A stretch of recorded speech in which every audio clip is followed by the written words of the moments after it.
సాగునీరు అందక పంటలు ఎండిపోయి అకాల వర్షాలతో దెబ్బతిన్న రైతులను పరామర్శించేందుకు పంట పొలాలను పరిశీలించేందుకు బీఆర్ఎస్ అధినేత కేసీఆర్ బయలుదేరారు. సూర్యాపేట, నల్గొండ, జనగామ జిల్లాల్లోని పలు మండలాల్లో కేసీఆర్ పర్యటించనున్నారు. ఎండిపోయిన పంట పొలాల్ని స్వయంగా వెళ్లి పరిశీలించనున్నారు. జనగామ జిల్లాలోని ధరావట్ తండాకు కేసీఆర్ వెళ్లి అక్కడ ఎండిపోయిన పంట పొలాల్ని పరిశీలిస్తారు. అనంతరం సూర్యాపేట జిల్లా తుంగతుర్తి, అరవపల్లి మండలాల్లో పర్యటిస్తారు. అక్కడ ఎండిపోయిన పంట పొలాలను పరిశీలిస్తారు. మధ్యాహ్నం సూర్యాపేట నియోజకవర్గంలోని ఎమ్మెల్యే క్యాంప్ ఆఫీస్కు చేరుకుంటారు. మధ్యాహ్నం తర్వాత నల్గొండ జిల్లాకు బయలుదేరుతారు కేసీఆర్. సాయంత్రం నిడమనూరు మండలానికి చేరుకుని ఎండిపోయిన పంటల్ని పరిశీలించనున్నారు. నష్టపోయిన పంటను పరిశీలించి తిరిగి సాయంత్రం నిడమనూరు నుంచి ఎర్రవెల్లికి చేరుకుంటారు.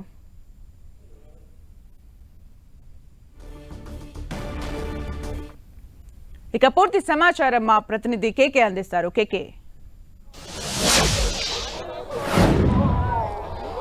సుమిత్ర, తెలంగాణ రాష్ట్రానికి తొలి ముఖ్యమంత్రిగా 2 దఫాలుగా అధికారంలో ఉన్నటువంటి కేసీఆర్ తొలిసారిగా కాంగ్రెస్ ప్రభుత్వం అధికారంలోకి రావడం, తొలిసారిగా కేసీఆర్ ప్రధాన ప్రతిపక్ష నేతగా ఈరోజు వరంగల్ మొత్తం జిల్లాల పర్యటనకు శ్రీకారం చుట్టినటువంటి పరిస్థితి ఉంది.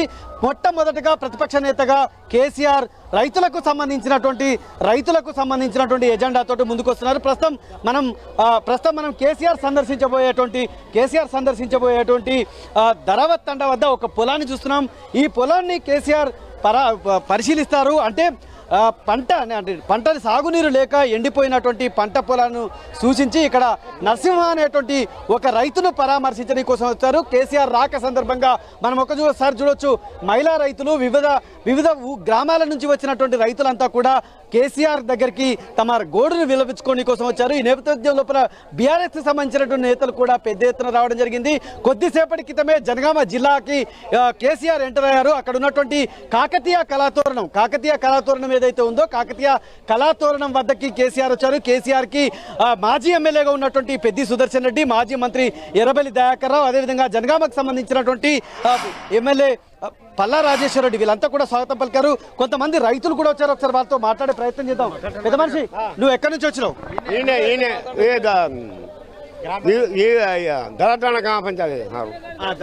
ధరావత్ తండాల మరి పొలాలన్నీ ఇట్లనే ఉన్నాయా? ఏంది అసలు మీ బాధ ఏంది?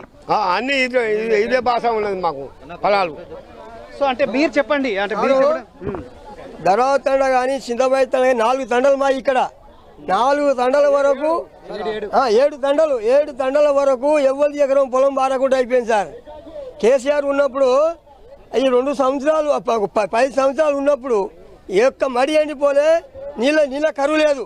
తాగునీళ్ళు కానీ, పొలం నీళ్ళు కానీ, బావి నీళ్ళు కానీ, బోర్ నీళ్ళు కానీ అన్నీ ఊరినాయి. అదే చెరువులలో నీళ్ళు ఇచ్చిపెట్టేది,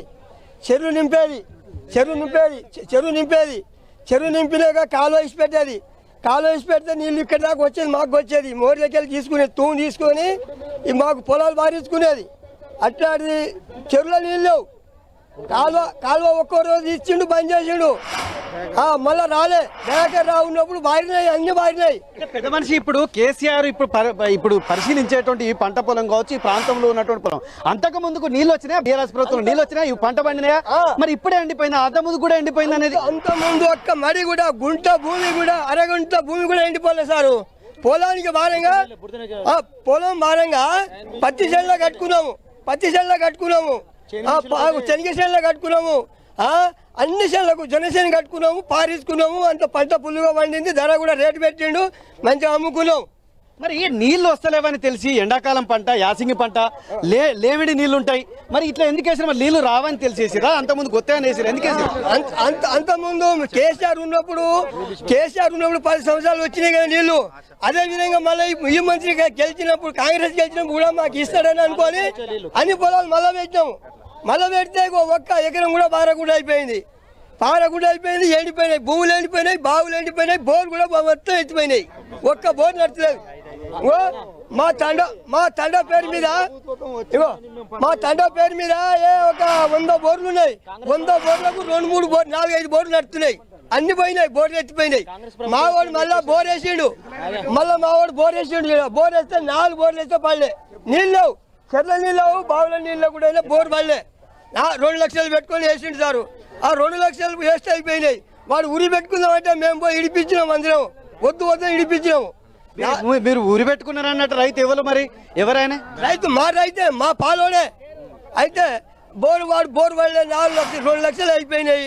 పొలం ఎండిపోయినాయి. ఉరి పెట్టుకుని పోయాడు చెట్టు కిందికి పోతే చేయబట్టి గుంజుకొచ్చినాం సార్ మేము. సరే మీరు వచ్చారు కదా ఈ పంట పొలం దగ్గర ధరవత్ తండాకు సంబంధించిన రైతులు ఏం చెప్తాం అనుకుంటున్నారు కేసీఆర్కి? ఒకటి సార్, మీరు ముఖ్యమంత్రి అయ్యారు, మాకు రైతుకి ఏం కావాలి? సాగునీరు, తాగునీరు, కట్టుకోవడానికి కూడు చాలు మాకు. నీ దగ్గర నీ ఆస్తి అడుగుతలేము, నీ డబ్బు అడుగుతలేము, నువ్వు సంపాదించుకునే ఒక 2 ఎకరాలు అడుగుతలేము మేము భూమి. మాకు ఇది చాలు. ఒకటి పంట రుణాలు మాపి, మేము నీ దగ్గర జోలికి రాము. ఇది మేము చేయి లేనిపోని హామీలు ఇచ్చి మమ్మల్ని సోమరి బతులు చేస్తారు కాదు. ఇప్పుడు కేసీఆర్ గారు వస్తున్నారు కదా, కేసీఆర్ గారికి ఏం చెప్తారు? కేసీఆర్ గారు మాకు పంట రుణాలు ఇప్పి, నష్టపరిహారం ఇప్పి. కాకపోతే ఇదివరకు మంచిగా పండించినాం. ఎక్కడనో భూమి సార్, ఒకటి చెలక మడికట్లు చేసినాం. అప్పట్లో చైన్ మిషన్తో కోసినాం. అది పెద్ద బండితో కోయలేదు, చైన్ మిషన్ నడవక కోసినాం. నీళ్లు దిగబడుతుండని కోసినాం. ఇప్పుడు దిగబడు కాదు, నీళ్ళు తాగడానికి లేవు. సో ఇంకొంతమంది రైతులు ఏ ఊరు మీది రైతు? ఏ ఊరు నుంచి వచ్చినావు? నీ పరిస్థితి ఏంది? మాది రావణ కూడా మాది 2 ఎకరాలు వెళ్ళిపోయింది. నీళ్ళు లేక 2 బావులు వెళ్ళిపోయినాయి. నీళ్ళు రావణగూడెంలో కూడా ఇంతమంది నీళ్లు లేవు. మా గౌరవ కేసీఆర్ గారు అంటే మీరు చెప్పండి, ఎక్కడి నుంచి వచ్చారు? మాది రావణగూడెం సార్. రావణగూడెంలో ఉన్నటువంటి పరిస్థితి ఏంది?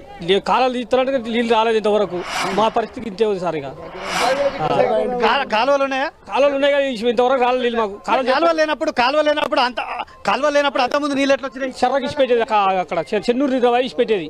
అది దాలి వచ్చేది అన్నట్టు, ఆ జాలతో పండేది. సో ఇది అంటే రైతులంతా కూడా గతం లోపల చెరువులోకి నీళ్లు తీసుకొచ్చినప్పుడు అదే భరోసాతో పంటలు పండాయి కాబట్టి మళ్ళీ అదే భరోసాతో పంటలు వేసాము. ఇప్పుడు పంటలన్నీ కూడా ఎండిపోవడంతో పొలాలన్నీ కూడా బీళ్లు వారి నోరు తెరిచి ఉండడం అనేటువంటిది ఆవేదన కలిగిస్తుంది.